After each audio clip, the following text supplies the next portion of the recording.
Father Groppi was our parish priest, and I was 16. I had just got done working at Laverne Way Boys Club, and we lived on 14th Street, and came home, and there was Father Groppi standing in front of the house with a station wagon with, half full of people.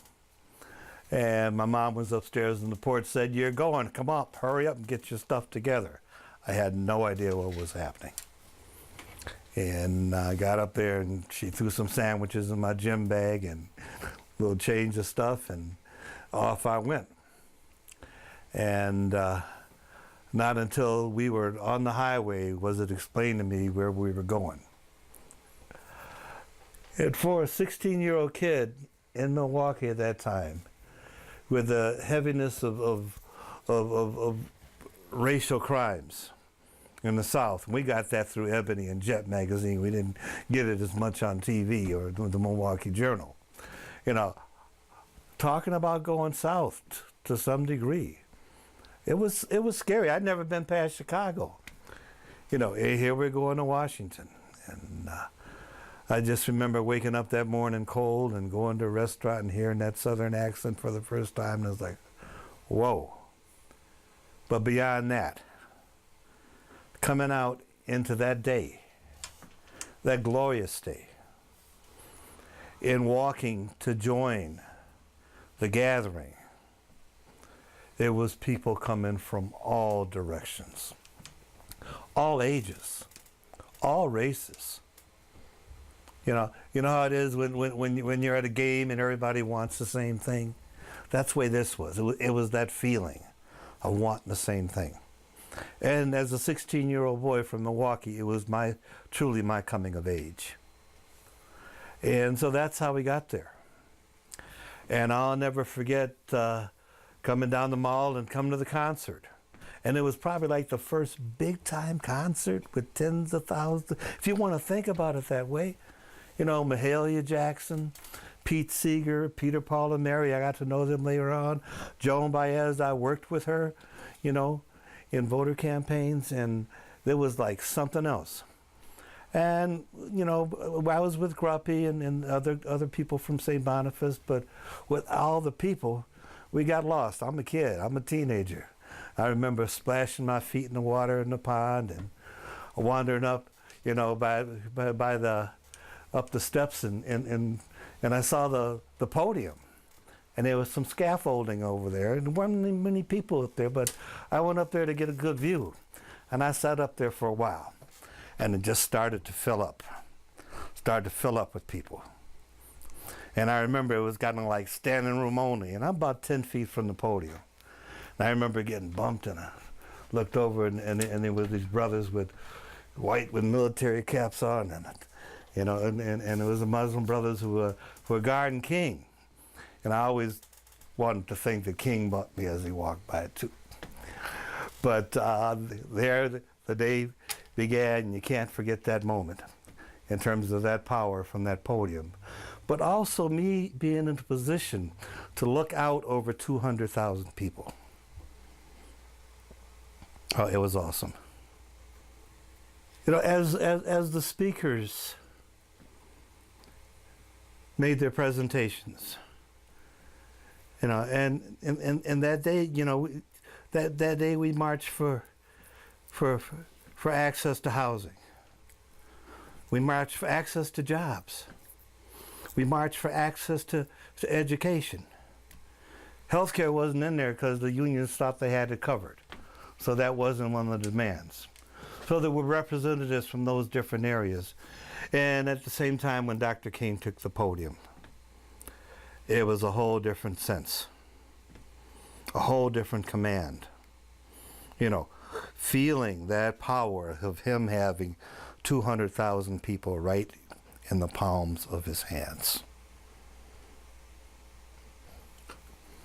So much has been written about King and said about King. What about the other leaders, right? A. Philip Randolph, Bayard Rustin. Did you know who they were at the time? Did you see them? Yeah, I didn't know who they were. I heard them, but I really didn't know who they were. Since then, I've had a chance to work with Reverend Lawson, in terms of the collapse at Wall Street and its relationship to the people in this country. But I didn't know at that time. Yeah. I wish I had understood more, but at the same time, it gave me that opportunity to look back and look back on it holistically. Did you take the pledge at the end of the day? Yes. Tell me about that. Well, I don't remember it verbatim, but I remember being part of this powerful group that was in recitation. And what did you do when you came back? Did the pledge, did once you took the pledge, did it affect what you did when you came back? Yeah. Tell me about it. Yeah. When, we had a lot of tension in Milwaukee. And I had a whole other world outside of the work at St. Boniface and what was happening there. And within my world, there was racial tension, misunderstanding among schools. And I'm in, the kind of like the best private school in town in the state, literally. And I am the only person of color in the school. And so even within that context, what we did shortly after coming back was, and I don't know how it initiated, but we developed the Catholic High Schools Interracial Council within a couple months, and began meeting as representatives and delegations from the different Catholic high schools in town, in terms of working more toward racial sensitivity. Without it was sensitivity back in those days, the language changed, but working more in terms of harmony and understanding.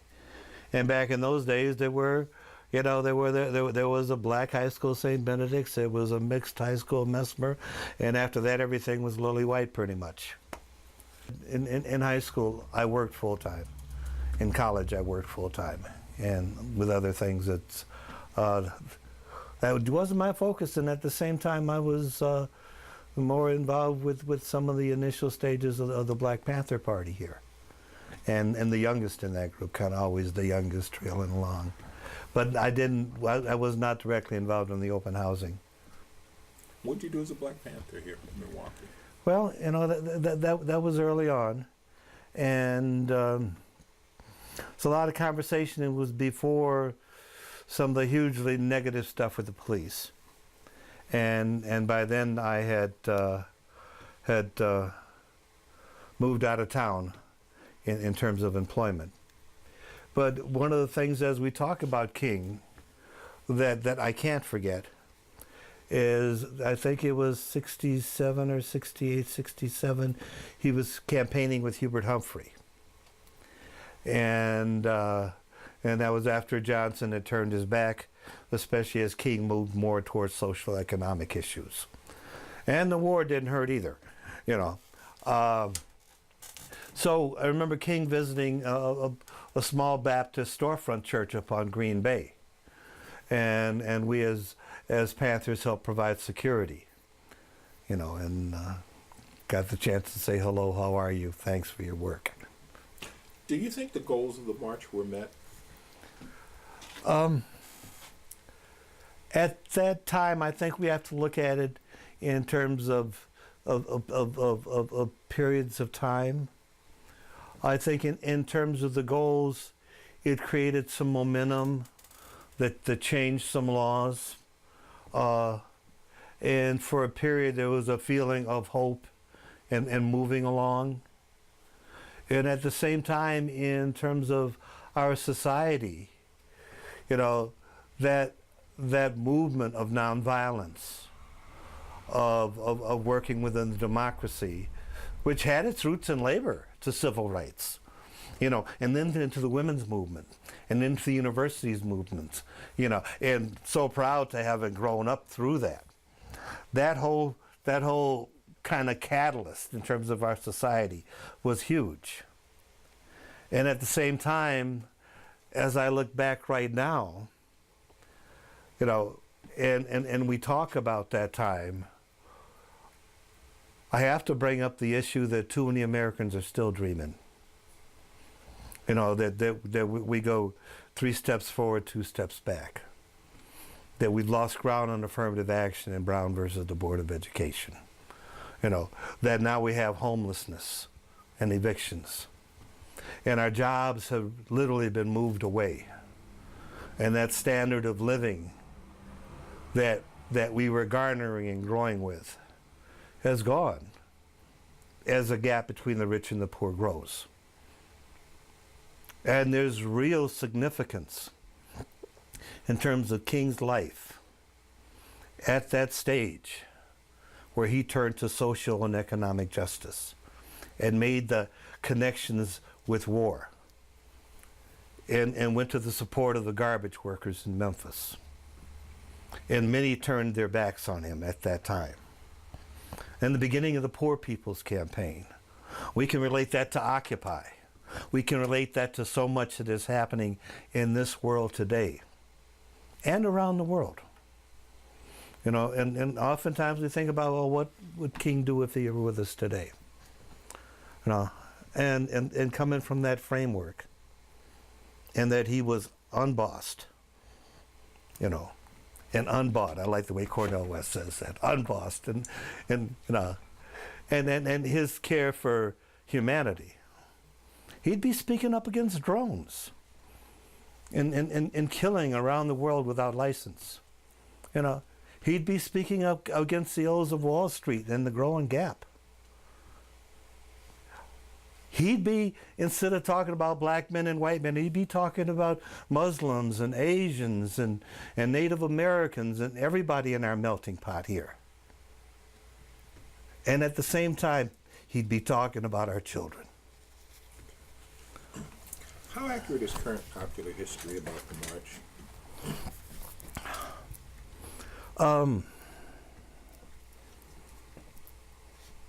I think when you look at it, and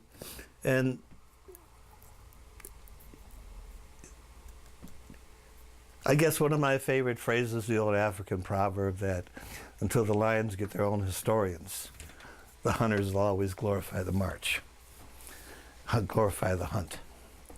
So how the perspective comes through may be different from the faith standpoint, may be different from different aspects, may be different from a lot of things.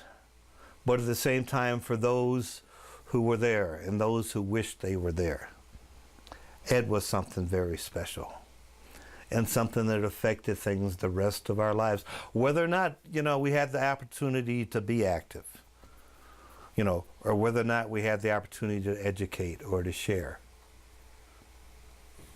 We don't hear much about the march in terms of jobs and freedom. We hear a lot about freedom and the civil rights legislation. Yeah. But what about the jobs aspect of the march? Well, from that standpoint, I think it showed the strength of the labor unions at the time, and the hope, and also their political effect. Over time, we've seen that change.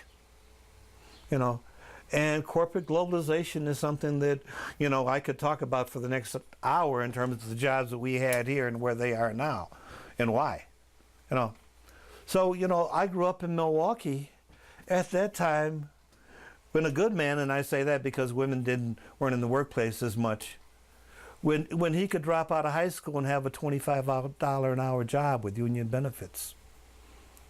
Someone with a large family could have 2 full-time jobs like my dad did, and we had 11 kids. He had 2 full-time jobs. But you could get work. This was a community where there was work. There was also a community where you saw people go out the door with their lunch bucket and walk down the street. All of that has changed in terms of gentrification and how our cities in urbanization. So there's a lot of things that have changed that hope. When I came out of college, I worked in job development. I worked in job training. I was right in the middle of that mix. And there was a lot of hope because there were the jobs. And we could train people. We could work with corporations and say, what do you want your welders to do? And okay, at MADC, this is now the curriculum. And go right in the vestibule and right into that company and do well. But those days are long gone as Milwaukee's become part of the Rust Belt and never really replaced its economy. But it's also, it's a national, international problem. Talk about the feeling of the march and how people felt that day toward each other. Well, it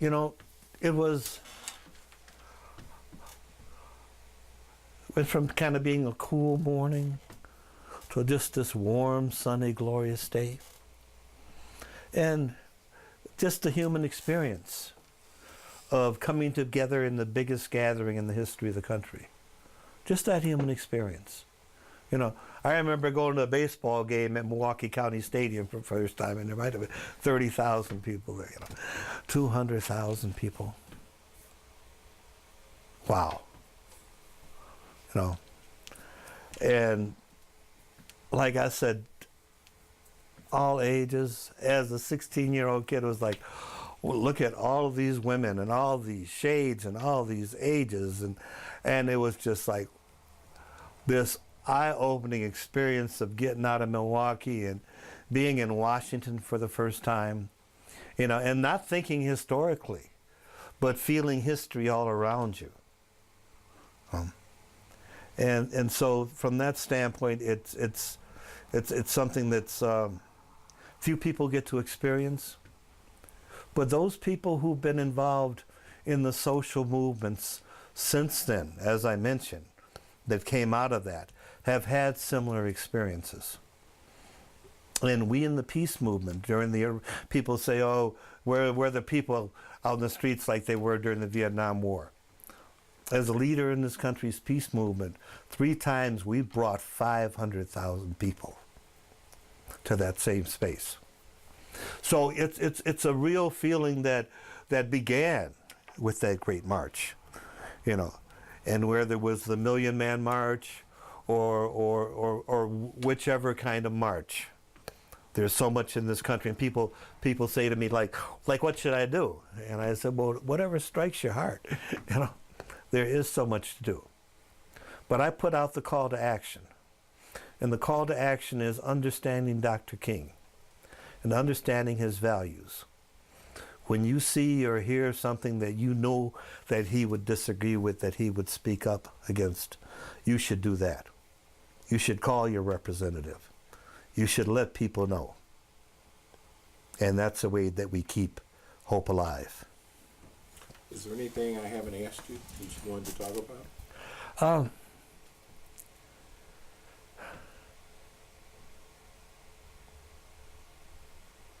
Yes, yeah. Let me do this. As we talk about Dr. King, one of the aspects that I like to talk to young people all over the world, and especially to young people, is that it was so important that Dr. King listened. And he changed his mind. And I tell them the story about how King was at the pulpit in his church in Birmingham, in Stokely Carmichael, a.k.a. Kwame Nkrumah, challenged him about the war in Vietnam. And they had an argument in front of the whole church. But it began a dialogue. And over time, Dr. King changed his mind, helped pick up the mantle for peace, helped organize the faith community around the world. And significantly, because he was able to listen. And we all need that flexibility. And we all need to listen to young people. And as young people, they need to develop so that they can contribute and take over that mantle.